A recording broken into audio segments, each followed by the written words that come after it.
Somebody else. I don't even know who it was, but it was really interesting.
So she's always yeah. So if our winner again, come around. All right, I gotta run. Right back.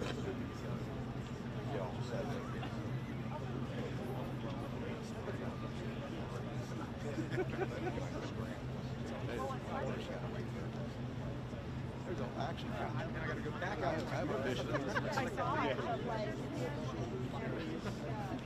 I seem like someone on the Well, hey, so when I have market I have I saw this. I went around with you. Hi. I didn't leave it there. really? And they do. So I leave it on Jay. I'll come in tomorrow. No, stop. You know who it is.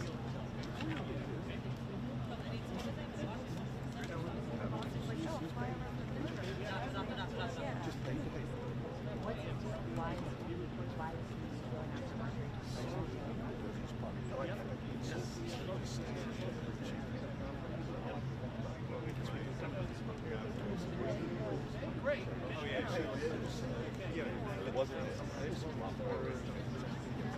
That's not.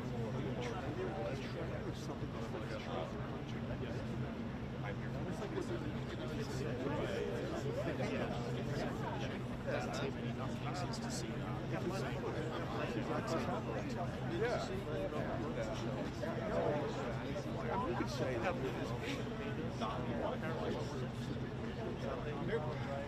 They were very happy with it, I know that. But as far as like, you make it for the whole week? I don't know.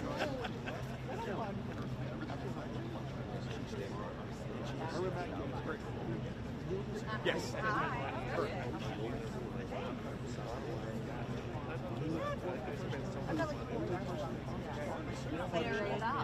Across the street. It's like 68. So it's like she's coming still this week.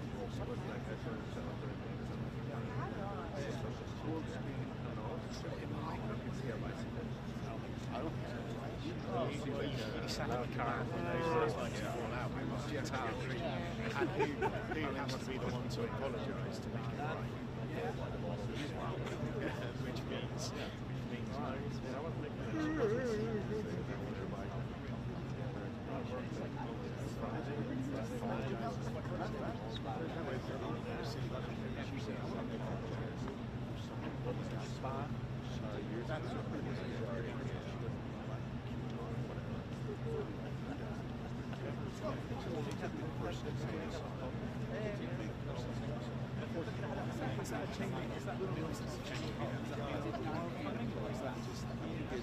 I think it's the last.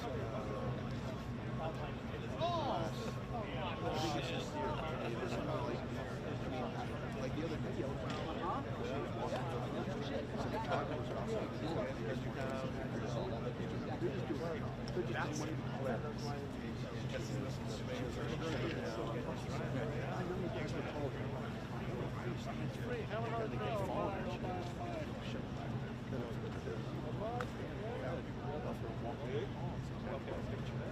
and she said something.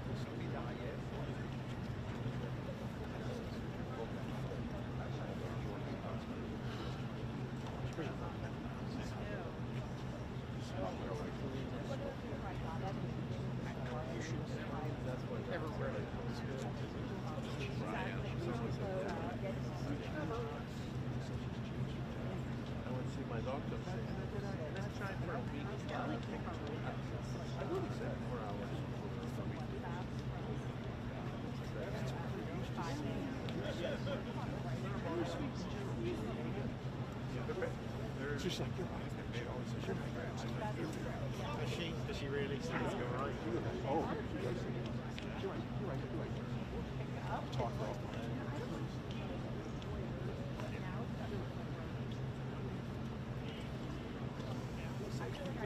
Just exhausting, isn't it? Also, if you're the better person, you know what I mean? You're the better person. And then it got deflected. So. Yeah, and then I was like, That's good advice. Yeah.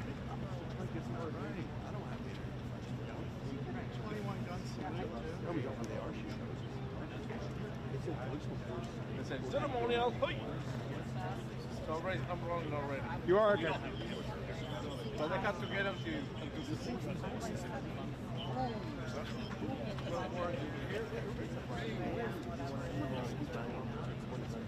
I was on a British this fancy they said they shot out that camera and they shot it off. And like, there's a 5-second burst, which is like around 1,000 rounds. So it cost them like $10,000. Oh my God, I thought that we were like Yeah. shot, miss it. Yeah. I figured we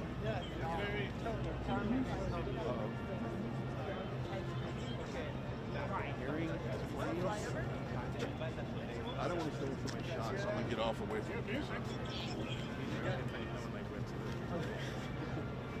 Everybody roll!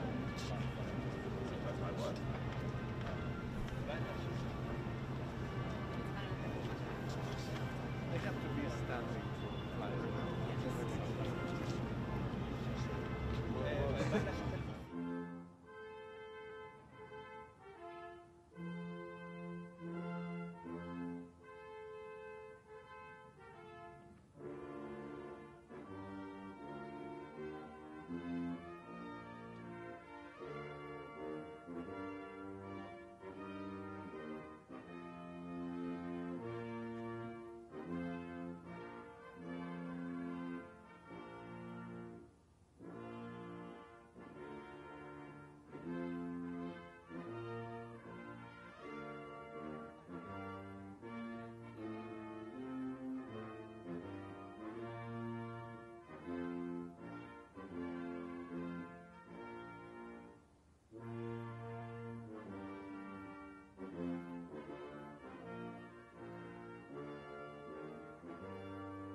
Ladies and gentlemen, the President of the United States.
ready to go into NATO. We'll be holding for a bit on the south lawn.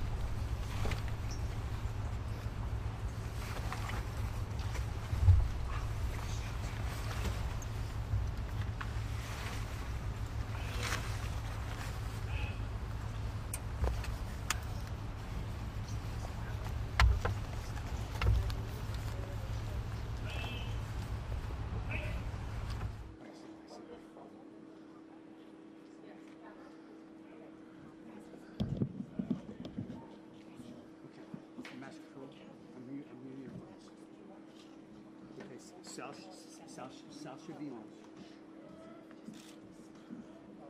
You can stay here if you want.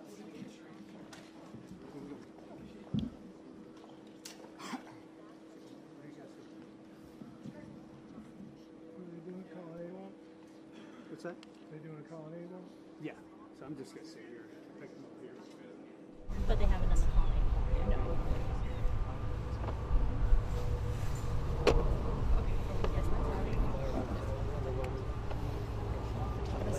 And just an update, POTUS and MBS will do a walk around the colony still to get that shot.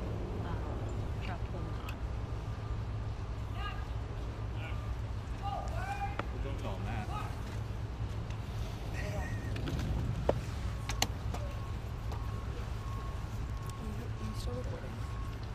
What do I need to do here? You were still shooting, but yeah, just one shot now.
Go.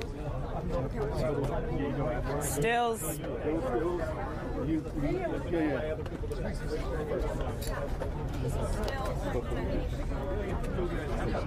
Yep. Oh.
He's a good guy. I'm giving you a build-up. Good guy. He is. Yes, definitely. He's just a plot. That's amazing. And the world is great.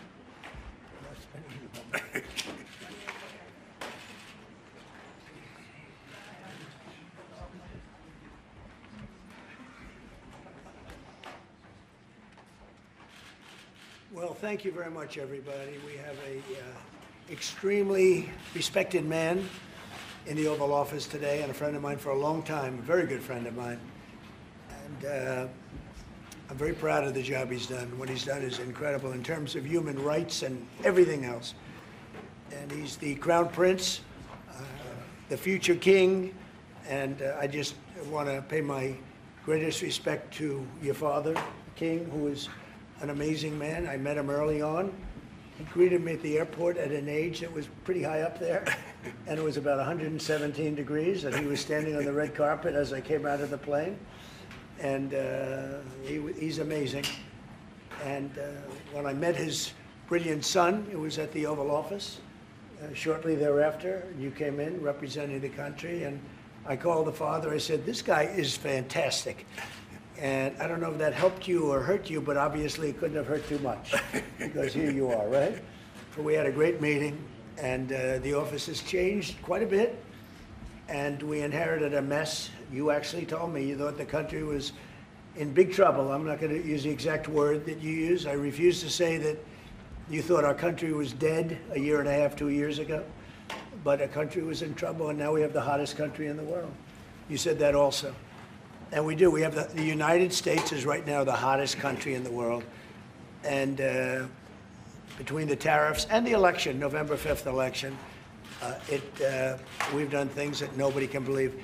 $21 trillion will be the amount invested in the United States or committed to invest in 1 year.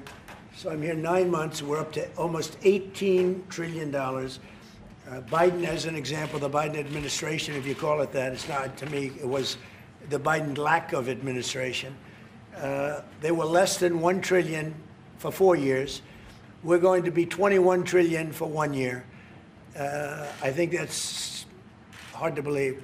The biggest in history was a certain country, $3 trillion. We're going to be $21 trillion. On top of that, prices are coming down. We inherited a mess with high prices. The worst inflation in the history of our country. We had inflation that was a single 4 years, the worst inflation in the history of the United States.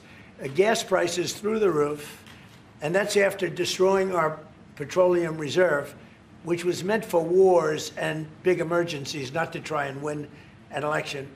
They opened up the reserve so that people get $3 less in gasoline, and it didn't work. They got about 3 cents less, because as big as those reserves are, they're peanuts when you're talking about that kind of traffic. And we're rebuilding the reserves. We're doing all of this, and we've done a job. We're also bringing down prices very substantially, and we've already brought them down very, very substantially. Gasoline is way down. I think you'll be seeing $2 gasoline, but we're now at $2.50, $2.45. Some are lower than that. It was $4.50, $5, $6, $3.50, $3.75. Under Biden, all different numbers, but way high. And we have energy way down. But the biggest thing to me, because I know what it means in jobs, is the fact that we're at over $17 trillion, Scott, and we expect to be around $21 trillion in 1 year. And that's many times bigger than in history. The highest number was $3 trillion. And we're going to be at $21 trillion. That means new plants, new AI, new auto plants. We have auto plants coming in from Canada, from Mexico, from Germany, from Japan. Toyota just agreed to invest $10 billion on new auto plants, all American workers. We've never been in a position like this. You can go back to the beginning. Our country has never been in a position like this. And it really is because of the fact that we use tariffs to bring all this money in. And you're going to see the results in a year when these plants start to open up. We have more plants under construction now than at any time in the history of our country. And these are big plants. These are the biggest plants anywhere in the world. And I want to thank you because you've agreed to invest $600 billion into the United States. And because he's my friend, he might make it $1 trillion, but I'm going to have to work on him. But it's 600. We can count on 600 billion, but that number could go up a little bit higher, yes, sir. I don't know. We'll see. But we appreciate it very much. So Saudi is going to be investing at least $600 billion, and that means investments in plants, in companies, money on Wall Street, and what it really means for everybody that really counts is jobs, a lot of jobs. We have a lot of jobs. So I just want to thank you. We've been really good friends for a long period of time. We've always been on the same side of every issue. I think we've done a great job in wiping out the nuclear capacity of Iran. Nobody else could have done that. No other president would have done it. We had the pilots in the Oval Office right here. We were celebrating a very successful attack. So I had them in with that beautiful B-2 bomber that's over there. And they said, sir, for 22 years, we practiced this attack. Our predecessors, these were very young guys, so 22 years, they said our predecessors and us practiced the attack on Iran, but no president ever gave us the go-ahead. 3 times a year they went out and they practiced the attack. Nobody let us do it until you came along, and I let them do it because it was the right thing to do. You can't have a nuclear Iran. And so we put you in a very good position. But I just want to say it's an honor to be your friend, and it's an honor that you're here. And if you'd like to say a few words, but thank you very much. Well, thank you, Mr. President. This relation has been a relation for about 9 decades, and we've been working together for a long time. But today it's a very important time in our history because there is also a lot of things that we're working on in the future. We believe in the future of the United States of America. We believe in what you're doing, Mr. President, is really creating a lot of good things and good foundation to create more economic growth, more business in America. And it will also your work for the world peace. I believe, Mr. President, today and tomorrow we're going to announce that we are going to increase that $600 billion to almost $1 trillion of investment, real investment and real opportunity by details in many areas. And the agreement that we are signing today in many areas in technology, in AI, in rare earth materials, magnet, etc., that will create a lot of investment opportunities. So you are doing that now. You're saying to me now that the $600 billion will be $1 trillion. Definitely, because what we are signing, it will facilitate that, and we I like will that build very on much. it. Go ahead. He works hard. No, that's great. I appreciate that. That's great. We're doing numbers that nobody's ever done. And in all fairness, if you didn't see potential in the U.S., you wouldn't be doing that. Definitely. You don't want to lose money. As you said, Mr. President, it's the most hottest country in the planet. But what you're creating is not about opportunity today. It's about also long-term opportunity in the United States of America that will affect American economy positively in the next coming decades. Preparing the right foundation of emerging technologies. That's a game changer for America in a good way, and we want to be part of it. Yeah, we're doing really well. And this, you don't see what we're doing so much because we have, although the construction industry sees it. If you look at Caterpillar, who's been incredible, the tractors, everything else, the numbers that we're doing in construction are unbelievable. Some of the plants that we're building, AI, and they're building their own electric with the plant. I gave them the right to build their own electric with the plant because no country, frankly, will have this. China's working very hard to produce enough electric, but we're beating China substantially at AI, which is a big thing. And we had a great meeting 2 weeks ago with President Xi, but on AI, we're doing well. And I have a man, David Rommel. Yes, sir. David, could you say a few words about what you're seeing on the job front and all of the, some of the assets, and also how we've been helped by the Saudis in terms of the kind of investment they've made, please. Yeah, most certainly. Thank you for the opportunity. I am a facility leader for GE Vernova, and if you look at the landscape for GE Vernova investment, over $750 million in the U.S. focused on true manufacturing jobs here stateside. We're looking at tripling the output of our Greenville, South Carolina facility where we make the gas turbines that are supporting U.S. needs as well as the Saudi Arabia needs. Right. So real jobs, $300 million in gas investment, resulting in over 500 pieces of new equipment being installed in the Greenville, South Carolina facility. That translates into roughly 1,800 jobs across the board for GE Vernova as we try to scale capacity to be able to meet this demand. Along with that, we're partnering with local communities to build the skill set that's required to meet these capacity needs. So that talent pipeline is incredibly important. So it's real jobs in the manufacturing space. Well, you've been great, and thank you very much. And we love that state. I won that state by record numbers. I won a lot of states by record. Texas, a lot of them by Indiana. We're working with Indiana or something right now. We won that. We won a lot of them by records, but that was one of them. I want to thank you very much. Say hello to everybody. Great job. You're doing a great job. Thank you. So just in wrapping up, we'll take a couple of questions, but I want to just tell you what an honor it is to be your friend. And I very much appreciate the investment of now $1 trillion, okay? I'm glad you got that out. I didn't want to be the one to tell them, but that's great news. We keep increasing, Mr. President. I know. Each time the opportunities are just increasing more and more. Well, the opportunities, right? You know, we're doing better. Even if you look back 6 months ago, I mean, now all of a sudden you feel even better. So, and I think we're only going to go in one way. Does anybody have any questions? Mr. President, have you approved the export licenses for advanced chips to Saudi Arabia? The export licenses? We are working on that. We're negotiating that right now. Marco, do you want to talk about that, or Scott? Well, I mean, that's part of what we may have announcements on that later today. But that's what we've been working on is the mechanics by which something like that could be achieved. And it's part of the broader process, part of this broader engagement and cooperation between our two countries. Certain levels of chips. Yeah. And for the Crown Prince, Your Royal Highness, you're talking about $1 trillion of investment. Could the kingdom continue to do that with oil prices in the mid-60s? Yeah, we are not creating fake opportunities to, please America, please President Trump. It's real opportunities.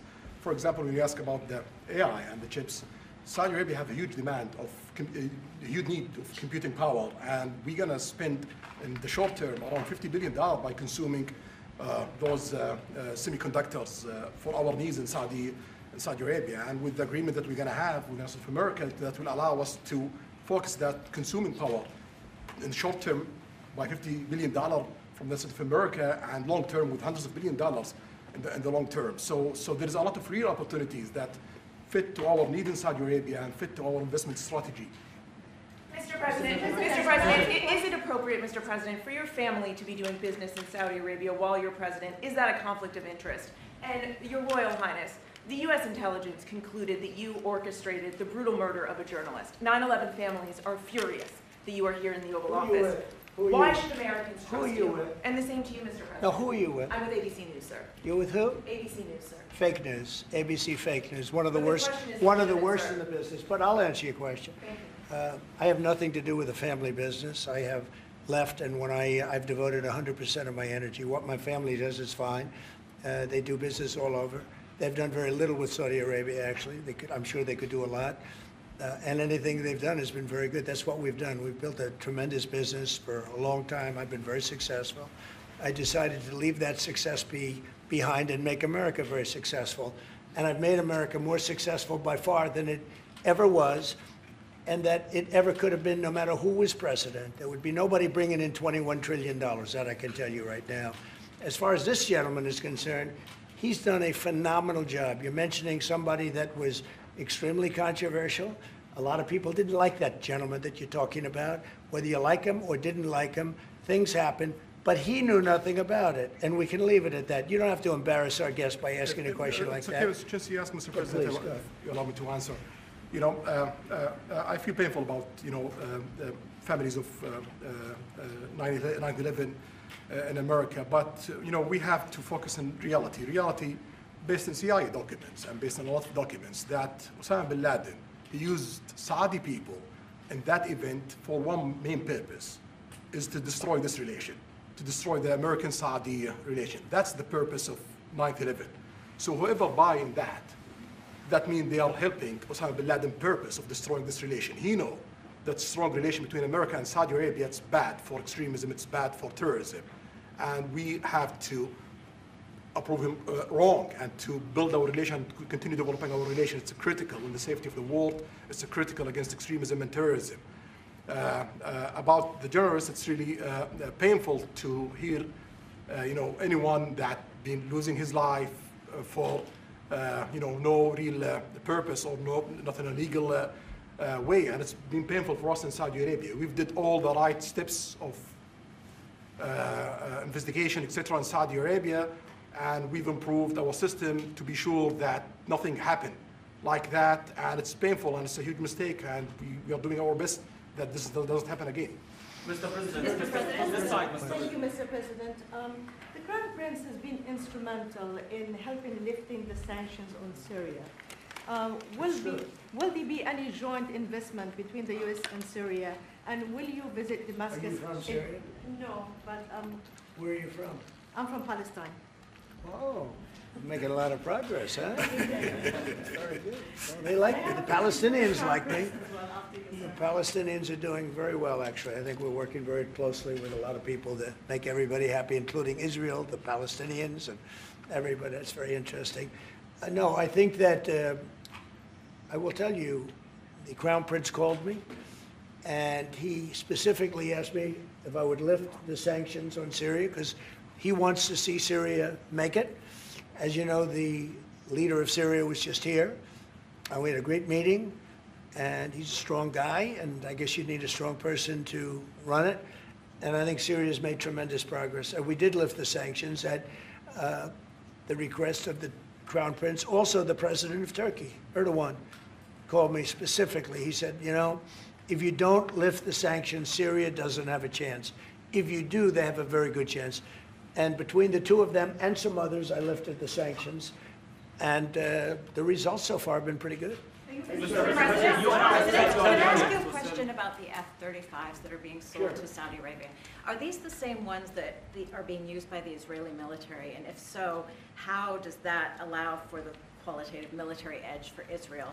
And then I want to ask you, because you brought up the plight of the Palestinians, are you aware of relocation flights to South Africa that are taking place right now? Which flights? There are relocation flights that are taking place. Some Palestinians are being charged up to $2,000 a seat. I'm not going to South Africa for the G20 because I think their policies on the extermination of people are unacceptable. So I'm not going, so I won't refer to anything having to do with South Africa. South Africa has behaved extremely badly.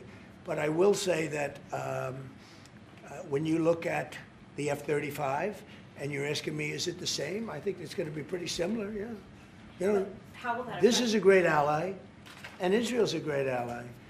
And I know they'd like you to get planes of reduced caliber. I don't think that makes you too happy. They've been a great ally. Israel's been a great ally. And we're looking at that exactly right now. But as far as I'm concerned, I think they are both at a level where they should get top of the line. Yes, please. Can I just quickly ask for the Crown Prince, if I could just ask about the direct talks between U.S. It's all right. Steve, 1 second. Go ahead. Have you reached an agreement on a U.S.-Saudi defense treaty today? And are you going to bring up the Abraham Accords in your discussion? I already brought them up. What did you say? I think I got a positive response. Would you like to respond? Yeah, so definitely we believe having a good relation with all Middle Eastern countries, it's a good thing. And we want to be part of the Abraham Accord, but we want also to be sure that we secure a clear path of two-state solution. And today we have a healthy discussion with Mr. President that we're going to work on that to be sure that we can prepare the right situation as soon as possible to have that. I think we're, I don't want to use the word commitment, but we've had a very good talk on the Abraham Accords. We talked about one state, two state. We talked about a lot of things in a short period of time. We'll be discussing it further too. But I think you have a very good feeling toward the Abraham Accords. Yes, definitely, Mr. President. We want peace for the Israelis. We want peace for the Palestinians. We want them to coexist peacefully in the region. And we will do our best to reach that day. And the defense agreement, have you reached agreement on that? We pretty much have. Question for the Crown Prince, if I could just finish. We have reached agreement on that. Mr. I wanted to ask you about the direct talks between the United States and Iran. Have you been fully briefed on that, and are you concerned at all about how this might impact Saudi security interests? Well, we are close ally. We'll be working closely together on that issue, and we will do our best to help to reach a deal between the United States of America and Iran. And we believe it's good for Iran's future to have a good deal that will satisfy the region and the world and the United States of America. So we will do our best to see that they happen. And by the way, Iran does want to make a deal. I can say I think they very badly want to make a deal. I am totally open to it, and we're talking to them, and we start a process. But it would be a nice thing to have a deal with Iran, and we could have done it before the war, but that didn't work out. And something will happen there, I think. But they would very much like, I mean, they may say something else, but they would very much like to have a deal. Mr. President, you announced that you are going to sell 35 F-35 jets. You are planning, you said you are planning to sell the F-35 jets to Saudi Arabia. Yeah. Is it part of the security agreement? And how you assess the defense partnership between Saudi Arabia and the United States? And the question was... Well, no, I just said it, though. I mean, we're going to sell them F-35s. That's the end of the question, I guess. Is it part of the security agreement or no? No, we're going to have a deal. They're going to purchase F-35s. They're buying them from Lockheed, and it's a great plane. We make, by the way, the best military equipment. You saw that during the Iran little skirmish. We make the best planes, the best missiles. We make the best offensive missiles. We make the best military equipment in the world. Nice. For His Royal Highness, I would like to ask you about how you see the cooperation between the United States and Saudi Arabia in the advanced technological field, especially AI, and how it will support Saudi Arabia to serve its goal to achieve the vision of 2030. Well, I will try to answer that in short, but definitely there's a lot of interest in many industries between Saudi Arabia and America, and we are signing a lot of agreements in different areas that will really add value to American economy, but also to add value to us in Saudi Arabia. And AI, it's critical for us because one of the long-term problems that we could have is lack of workforce. As you've seen in the past few years, some of them have reached 30% of the global immigration to Saudi Arabia. So we know that to assure the Saudi Arabia GDP growing with the lack of workforce that we have, we need to use a lot of computing power to replace job in the long term. So that's huge demand in Saudi Arabia, and we want to link it to American private sectors and getting the supply from America. So there's a lot of opportunities in that area. And we're also involved in AI in Saudi Arabia. So we're working, and we're leading by a lot on AI. Actually a lot. China would be in second place, but we're leading by a lot. And I have to say this, and our relationship with China has been very good. And as far as buying our farm products, they're pretty much on schedule, Scott. I'd like you to call them, say if they could speed it up, it would be good. Okay, but they're pretty much on schedule. Saudi Arabia, please. If I may, I have a question for both the Crown Prince and President. Who are you? I'm Faisal Abbas from Arab News, Saudi Arabia, Your Excellency. It should be a friendly question. Your Royal Highness, just picking up on something you've just mentioned about how some people try to destroy the relationship between Saudi Arabia and the United States. Perhaps, since the launch of the vision, we've been used to having the bigger picture and that everything fits into the bigger picture. Might you want to elaborate a little bit about where is the relationship, the bilateral relationship, the strategic partnership between Saudi Arabia and the United States heading, and what's the big picture there? Well, I don't think it's a relation that we can replace it from the Saudi side or the American side. It's a critical relationship for our political attempt, for our economical attempt, for our security, for our military, for many things. And it has been there for 9 decades. And the opportunities that we have today, it's huge. And it seems that it's going to get deeper in the next few decades. And what we are having today and tomorrow with President Trump, it's really a huge new chapter on this relation that will add value to both of us. You know, when you think about it, I'm just sitting here. You're with the future king, a man who's respected by everybody, a man that doesn't have to be doing this, really. I don't have to be doing it either. And yet we're sitting here taking questions, we didn't say, oh, you can't talk about this. And there's never been transparency like this, even in his country, but there's never been, in our country, that's been acknowledged. But We didn't put restrictions. And I'm saying it's sort of wonderful to be taking questions from all over the world. Everybody's here. This is just a small group representative of tremendous numbers of media that are outside, that are very jealous that these people were so selected. But they're representing a lot of people that are outside. I think it's terrific that we can be sitting here being this open, and, you know, I think it's really a wonderful thing. Yeah. If you don't mind, I have a personal question for you. Okay, here we go. So apart from everything you mentioned in your opening remarks, you forgot to mention that you've de-escalated 7 wars since you started.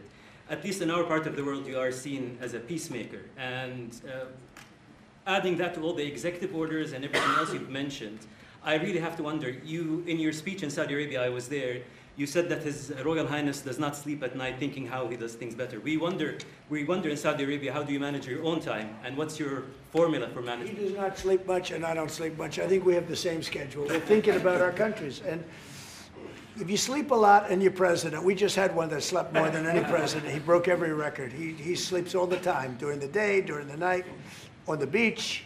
The only guy could fall asleep on the beach with the press watching. No, he's not a sleeper. I'm not a sleeper. We don't. We talk at night. We can talk. I can call him almost any time. He goes, hi, how you doing? It's like at craziest times. But no, when you love your job, when you love your country, and when you're in a position like we are, future king, highly respected, crown prince, and in my case, president, you're thinking about your country. You're thinking about making America great again. We're thinking about keeping Saudi Arabia strong and vital, and in a pretty tough part of the world, tricky part, right? Tricky part, a lot of tricky people. But he thinks about his country, and I think about my country. I don't want to sleep. President Trump, do you expect a formal civil nuclear deal to be reached soon? Can you talk to us about that aspect With of who? with Saudi Arabia? I can see that happening. Do you think that an agreement will happen today? It's not urgent. You know, it's always when you have civil nuclear, but you have more oil than almost anybody else. We actually have more oil and gas than they do, but I refuse to say that. And we have more than we have more than anybody. Can you imagine? And on the F-35s, are those sales? Israel had reportedly wanted those sales to be conditioned on Saudi Arabia moving to normalized relations. Israel will be happy. Israel is going to be happy. Condition of the F-35 Israel's deal? aware, and they're going to be very happy. Okay? Yeah, please. Hello. Hi, hello. My name is Amal Hazani from Sharq al-Awsat newspaper, from Riyadh, of course. I have a question for the Crown Prince and for you, Mr. President. Crown Prince of Saudi Arabia, how much you expected from developing the cooperation with the United States in the field of new energy, AI, supply chain? How much you expected from that? No limit. We just continue pushing forward. There's no limit. So we just push forward for all the opportunities that we have. This is, you have to understand, this is really a great ally.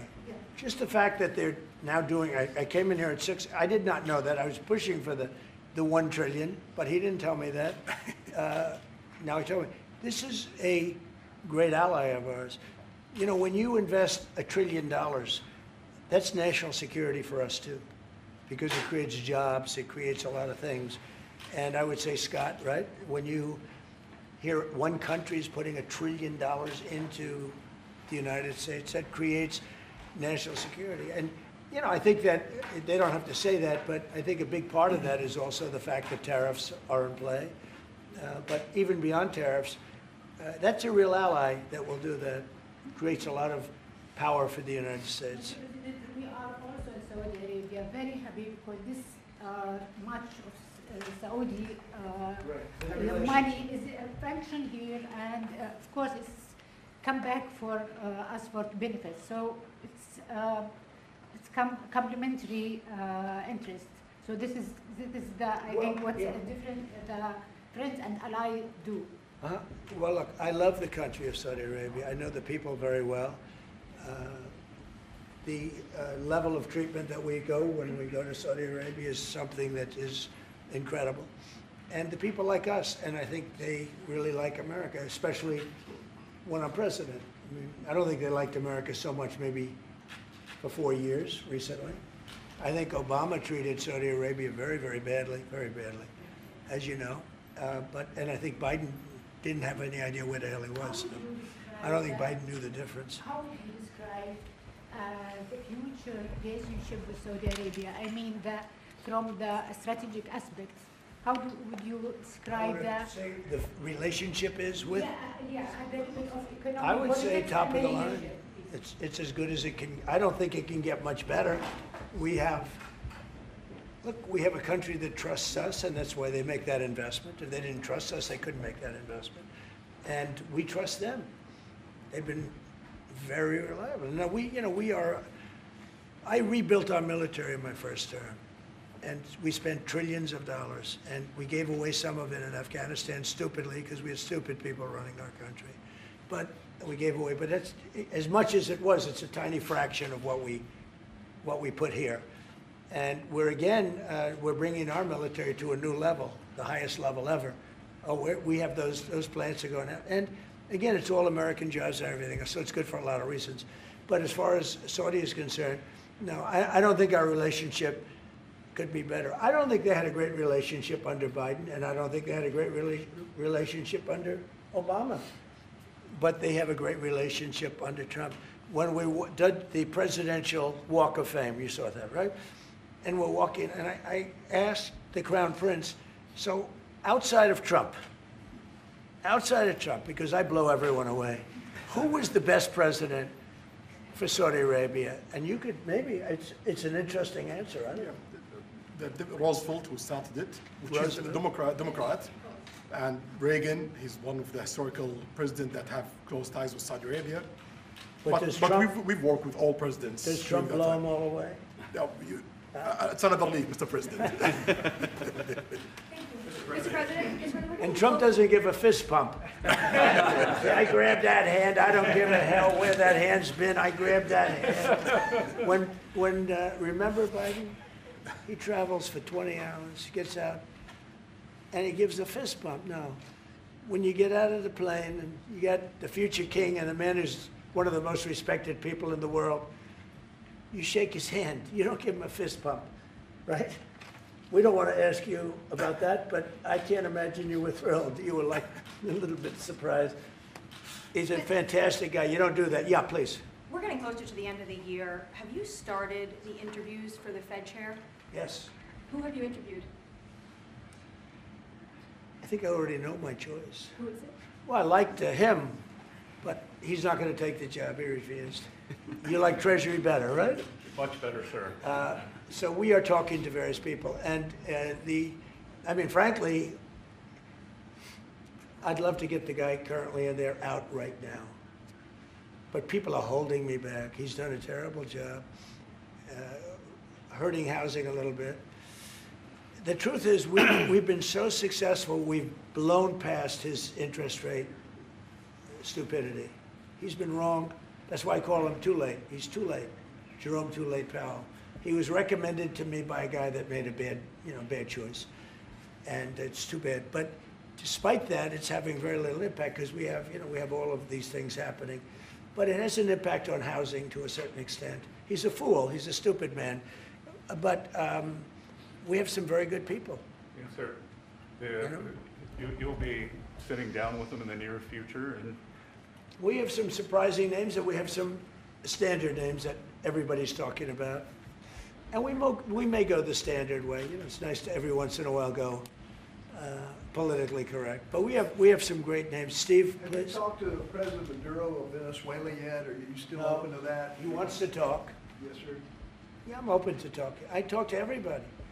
But no, he wants to. They treated us very badly. They sent all of their prison population into the United States, and we're getting them out rapidly. But he sent all of his, and he sends drugs into the United States and other things. No, he treated us badly. He was dealing with a bad president, and he was able to get away.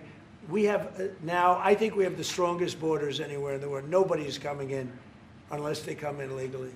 We've taken very weak borders where millions of people came in. For the last 6 months, I don't do these reports. They say 0 people have been able to come in. Is that pretty good? I don't know.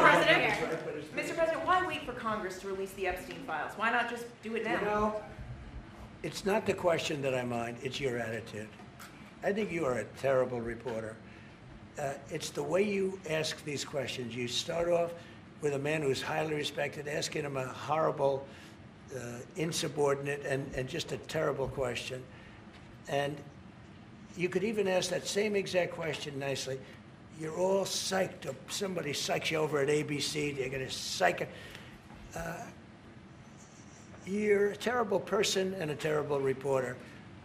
As far as the Epstein files is, I have nothing to do with Jeffrey Epstein. I threw him out of my club many years ago because I thought he was a sick pervert. But I guess I turned out to be right. But you know who does have? Bill Clinton, Larry Summers, who ran Harvard, was with him every single night, every single weekend. They lived together. They went to his island many times. I never did. Andrew Weissman, I hear. All these guys were friends of his. You don't even talk about those people. You just keep going on the Epstein files. And what the Epstein is a Democrat hoax to try and get me not to be able to talk about the $21 trillion that I talked about today. It's a hoax. Now, I just got a little report, and I put it in my pocket, of all the money that he's given to Democrats. He gave me none, zero, no money to me. But he gave money to Democrats. And people are wise to your hoax. And ABC's, your company, your crappy company, is one of the perpetrators. And I'll tell you something. I'll tell you something. So why not just sign it now? I think the license should be taken away from ABC because your news is so fake and it's so wrong. And we have a great commissioner, the chairman, who should look at that, because I think when you come in and when you're 97% negative to Trump and then Trump wins the election in a landslide, that means obviously your news is not credible and you're not credible as a reporter. So I've answered your question. You should go and look at the Democrats who received money from Epstein, who spent their time. Larry Summers was with him all the time. That creep of the fund guy was with him all the time. What's his name? Who? Reid Hoffman. I don't know Reid Hoffman, but I know he spends a lot of money on the radical left. Reid Hoffman, in my opinion, should be under investigation. He's a sleazebag. And those are the people, but they don't get any press, they don't get any news, and you're not after the radical left because you're a radical left network. But I think the way you ask a question with the anger and the meanness is terrible. You ought to go back and learn how to be a reporter. No more questions from you. Who else has a question? Prince, very quickly, I want to ask you, how much money is Saudi Arabia giving for Gaza reconstruction? We are in discussion about that. Still, there is no amount being It'll be a lot. named, but It'll be a we lot. will definitely help. Yeah, he's going to, it's very important to him. And a quick follow-up, the International Security Force, given your pledge there would be no U.S. boots on the ground, what is the U.S. role going to be in that? And how do you sort of ratify the allegations that this could undermine Palestinian sovereignty and even the path to statehood? Look, I think we're going to get along great with the Palestinians, and we know their leadership. We just had a very, you hate to say war, but it was a war. Very, very successful. And you could say, really, it was on behalf of everybody. We did that on behalf of everybody. And the outcome was extraordinary because we had the best pilots, the best equipment, the best planes, the best everything. And Israel bought the best equipment. They bought it from us. Everything's from us. It all starts here. This office, I was talking to the Crown Prince a little while. You walk into this office, for somebody from the outside, the Oval Office, it's the most powerful place in the world. You're standing right now in the most powerful place in the world. And no matter how big you are, these are the biggest people, the richest people. They walk into this office. It's special, isn't it? Look at him. He's so happy to be here. But you walk into this office. It's the Oval Office. And we've done a lot of good with this office. I've stopped actually 8 wars. I appreciated your question before. But I've actually stopped 8 wars. I have another one to go with Putin. I'm a little surprised at Putin. It's taken longer than I thought. But we stopped India and Pakistan. I could go through the list. You know the list better than I do. I'm very proud. And I stopped one that was almost ready to start again. You know, there was one that was ready to start. And they're doing very well.